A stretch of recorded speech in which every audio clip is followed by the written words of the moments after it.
Nashik road centre में artery का centre है, वहां मेरी पोस्टिंग थी। उस रात में ड्यूटी ऑफिसर था। ड्यूटी ऑफिसर का मतलब है कि रात को जीप में बैठ के वो आदमी पूरा राउंड लगाते हैं सेंटर का, ताकि कोई गड़बड़ रही हो तो वो सामने आ जाए।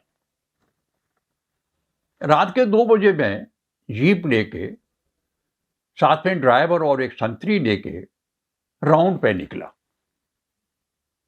क्या देखता हूं, जीसू मैस में मेला लगा हुआ। पूजा के लिए सुबह गया आज, तो न जाने कैसे दिमाग में प्रभु की माया के बारे में विचार आया। कितना बड़ा, कितना महान सृजन है। आश्चर्यचकित रह गया।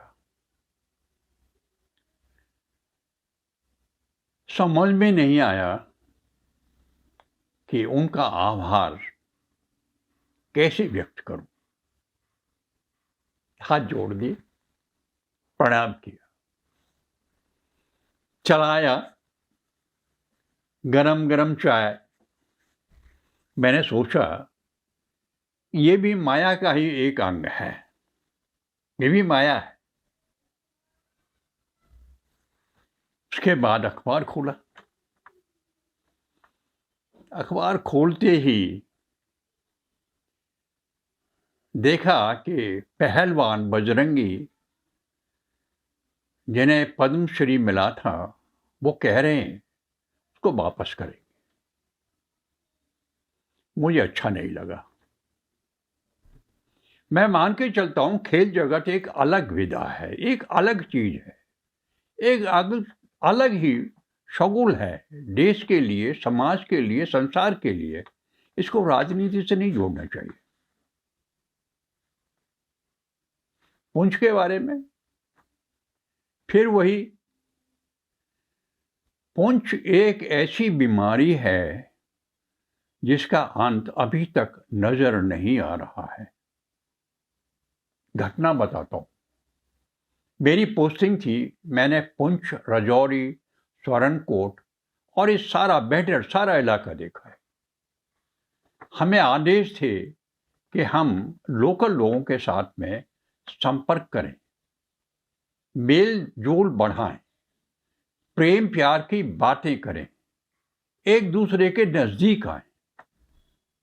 संदर्भ में हमने मेंढर में एक सभा थी लोकल लोगों की, उसमें गए। जनरल नरेंद्र सिंह अपने साथ में बहुत सारी गिफ्टें, दवाइयाँ, चाय, ये वो सब कुछ लेके हम गए थे, ताकि लोगों को दें, बांटें और अपनी बात कहें, भाईचारे की बात करें।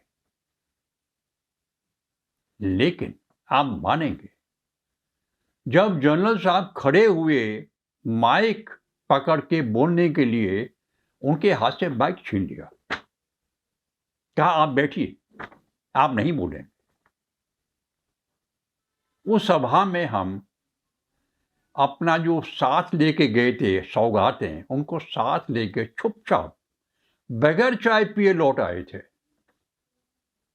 हमने कोशिश की थी कि हमारे रेजिमेंट की महिलाएं जाके उनकी महिलाओं से संपर्क करें, उन्हें अपने यहां बुलाएं, उनके वहां जाएं। विफल रहा। नफरत का जहर इस कदर घोल दिया गया है, परमात्मा जाने कब जान छूटेगी।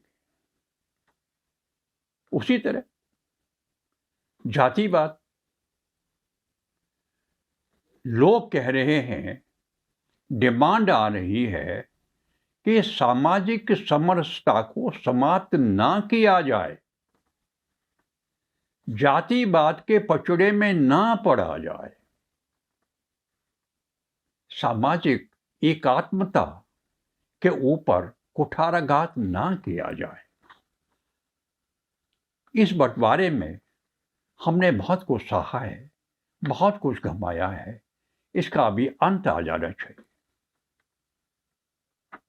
और संसद पे हमला, मोदी जी ने तो ऐलान कर दिया 24 के चुनाव में निर्णय होगा। निर्णय मतदाता करेंगे, जनता करेगी। कौन सही है, कौन गलत है, इसका उत्तर जनता देगी। बहुत अच्छा निर्णय है। एक और साहित्य अकेडमी में अवार्ड मिला है संजीव जी को। उनका उपन्यास है हम मुझे पहचानो, लेकिन वो प्रसन्न नहीं है। उन्होंने भी जातिवाद का दुख कह सुनाया है। कहते हैं ब्राह्मणवाद है, सारे साहित्यिक अवार्ड हों, लेखक हो, कोई भी हो, उनमें एक गुट है ब्राह्मणवाद का जो निर्णय लेता है। लेकिन मेरा मत अलग है। आप बताइए, तुलसीदास को किसने दिया कोई अवार्ड? उनका तो घोर विरोध हुआ और अंत में उन्हें लिखना पड़ा स्वान्ते सुखाय तुलसी रघुनाथ गाथा। महादेवी वर्मा बिचारी जब चल फिर नहीं सकती थी तब उन्हें जाके अवार्ड दिया। मुंशी प्रेमचंद को किसने अवार्ड दिया? मैं मान के चलता हूं, जो भी रचना हम करते हैं उस रचना का भाग्य होता है। चलेगी, श्रेष्ठ बनेगी, नहीं चलेगी, कब उसका भाग्य उदय होगा? चाहे वो गीत है, चाहे वो कविता है, चाहे वो उपन्यास है, परमात्मा जानता है। लेखक का दायित्व है लिखना। भाग्य उसका कुछ भी हो। इस बात को चर्चा करना, गुटबाजी और ये सब करना अच्छा नहीं लगता, शोभा नहीं देता है लेखक को। मेरी अपनी राय तो यही। आगे इसी संदर्भ में अपनी बात कर लेता हूं। उपन्यास, मैंने एक उपन्यास लिखा अपराधी लाल। पृष्ठभूमि बता देता हूं। नासिक रोड सेंटर में अट्टरी का सेंटर है, वहां मेरी पोस्टिंग थी। उस रात में ड्यूटी ऑफिसर था। ड्यूटी ऑफिसर का मतलब है कि रात को जीप में बैठ के वो आदमी पूरा राउंड लगाते हैं सेंटर का, ताकि कोई गड़बड़ रही हो तो वो सामने आ जाए। रात के 2 बजे में जीप लेके, साथ में ड्राइवर और एक संतरी लेके राउंड पे निकला। क्या देखता हूं, जेसीओ मैस में मेला लगा हुआ, रात के 2 बजे। जाके देखा तो वहां सारे जूनियर कमीशन ऑफिसर्स इकट्ठे हैं और एक पंडित है, उसको हाथ दिखा के अपना भविष्य पूछ रहे। और वो पंडित ऐसा था, उसे 4-5 शादियां की थी। पता लगा, औरतों ने जब शिकायत की, पता लगा तो उसको कोर्ट मार्शल के वहां अटैच कर दिया था। उसका कोर्ट मार्शल होना था। विडंबना देखिए कि सारे जूनियर कमीशन ऑफिसर अपना अपना भाग्य पूछने के लिए उस पंडित के आसपास खड़े थे। खैर, मैंने थोड़ा डांटा डपटा और सबको वहां से रफा दफा कर दिया और वार्निंग दे दी आगे के लिए नहीं होना चाहिए। लेकिन मेरे दिमाग में उस पंडित की कहानी और उस तमाशे को देख के अपराधी लाल का जन्म हुआ। उपन्यास है अपराधी लाल। इसमें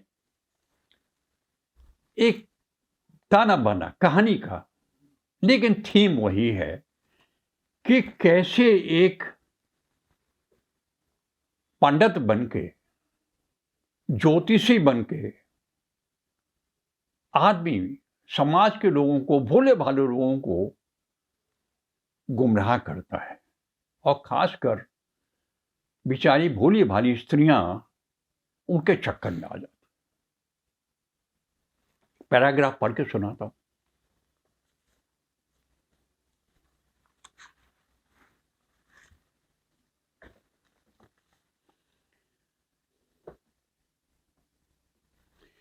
तो यह फूलों नहीं थी, वह सोचने लगता है, प्रतिमा ही थी। उसका मन गवाही देता है, लेकिन वह सच्ची तो नहीं है। उसका दिमाग शक करता है, अरुणाचलम शायद बच जाए, लेकिन तुम कैसे बचोगे? अचानक करण की जेब में छुपा प्रतिभा का अकेला पत्र खून बनाने लगता है।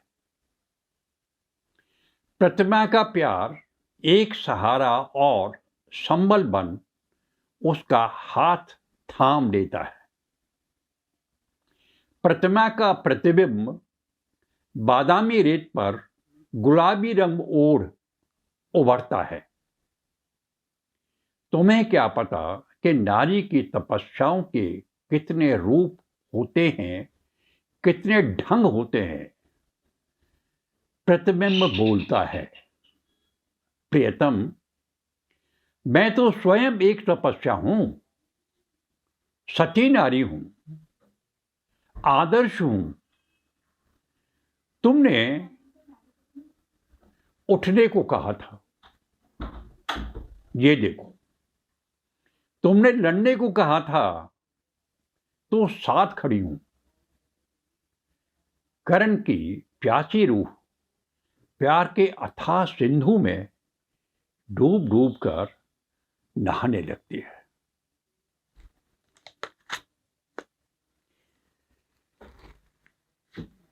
अब उपन्यास प्रणीता पब्लिक की सर्च पे उपलब्ध है, चाहें तो आप पढ़ सकते हैं। इसके बाद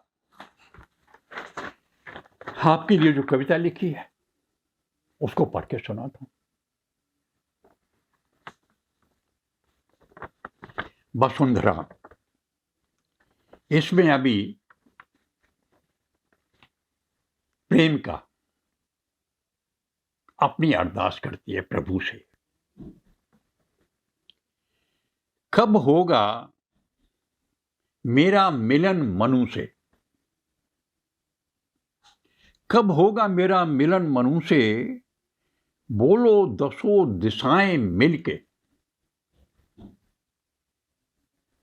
समय चक्र के ज्ञानी तुम, क्यों नहीं बोलते मेरे दिनकर। पल पल बढ़ती पल पल जीती, पल पल मरती पल पल जीती, मैं मन की यादों में खटती। भूल गई मैं, भटक गई मैं, बिरहा की संताप में अटकी। मेरे मनु से मिलन करा दो, मेरे मनु से मिलन करा दो, प्रभु में पगली आपको बसती। अल्टीमेटली वही सहारा सबका होता है। कोई भी हो, शरण प्रभु की, काम तभी होता है। आज प्रभु की माया और प्रभु की काया। आज के लिए प्रणाम, बस इतना ही।